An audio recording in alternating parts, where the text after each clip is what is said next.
Nasaan na ba yung mga batang yon? Bakit ang tagal nilang pumunta dito sa bahay?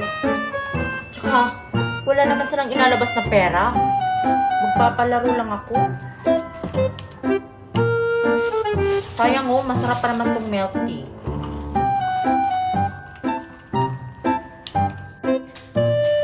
Kain na Meret.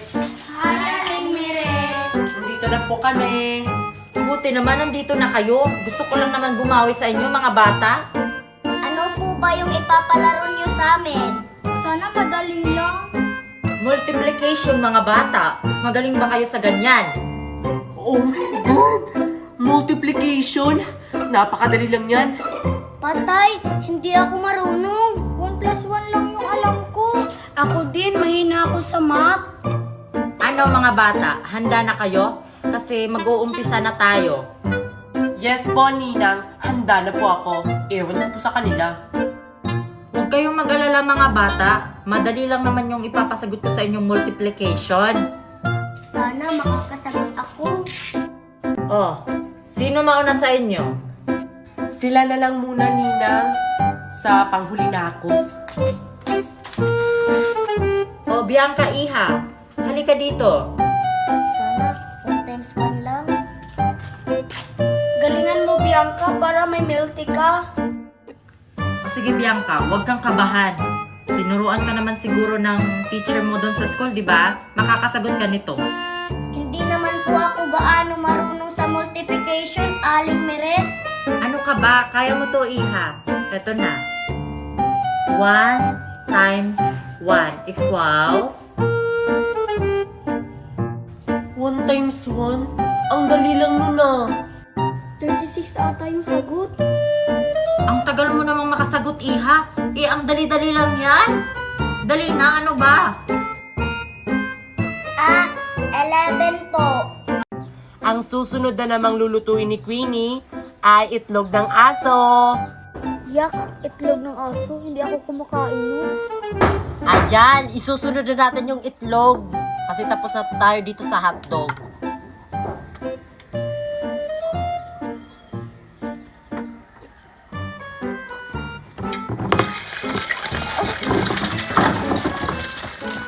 Anyari sa'yo, Queenie? Napasok kasi ako eh. Wala na. Sunog na. Hindi pa naman siya sunog. Ang baho ng amoy. Nahihirapan talaga ako kapag itlog. Ayan, luto na.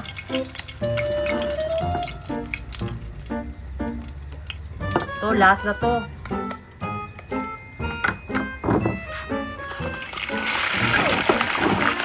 Lo, umilag na naman. Para talagang kardodalisay si Queenie magluto. Luto na yan? Pwede na siyang baliktarin, Queenie. Ah, pwede na.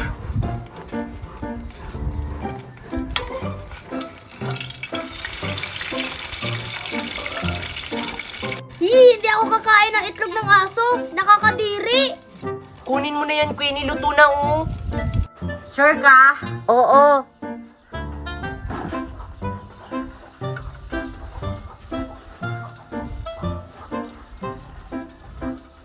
O tara na, kakain na tayo. Yes, kakain na! Gusto ko talaga matikman yung hotdog kung masarap pa talaga yun. Sige, magluluto na tayo. Excited na ako sa lulutuin ko.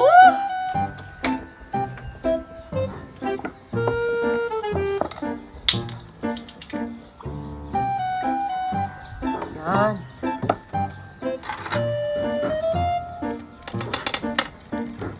Wow, ang daming hotdog. Lo, nilagay na ni Queenie yung hotdog. Hindi pa uminit yung kawali. Okay kaya yun? Ibang klase yung hotdog na to, no? Kasi hindi kulay red, kulay brown. Hindi pa ako nakatikim ng ganyang hotdog, Queenie. Ako, ilang beses na akong kumain yan. Araw-araw. Ang tagal naman. Hoy, Queenie, baliktarin mo na yan. Nasusunog na, oh. Oo nga, bakit hindi ka nagsabi? Sunog na na nga siya, oh.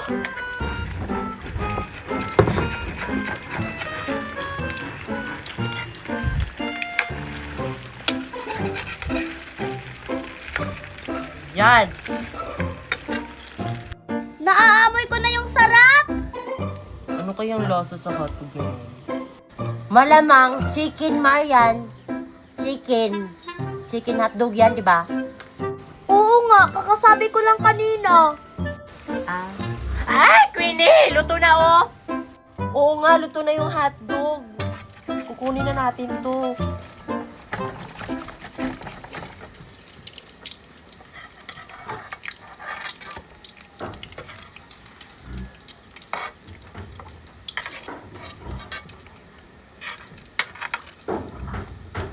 Ang sarap!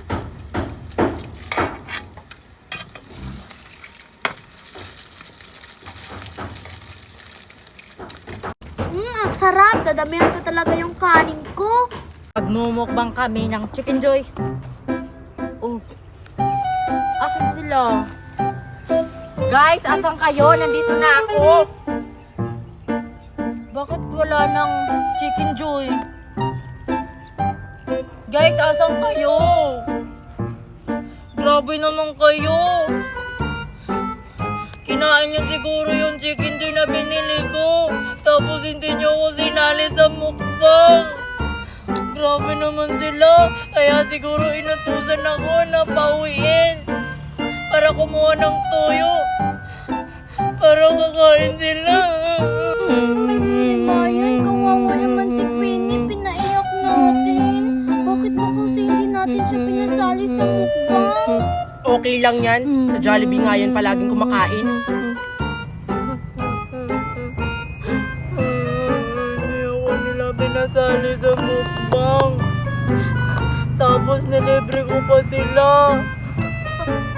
Ang sama-sama nila sa akin. Naging mabuti kaibigan naman ako sa kanila.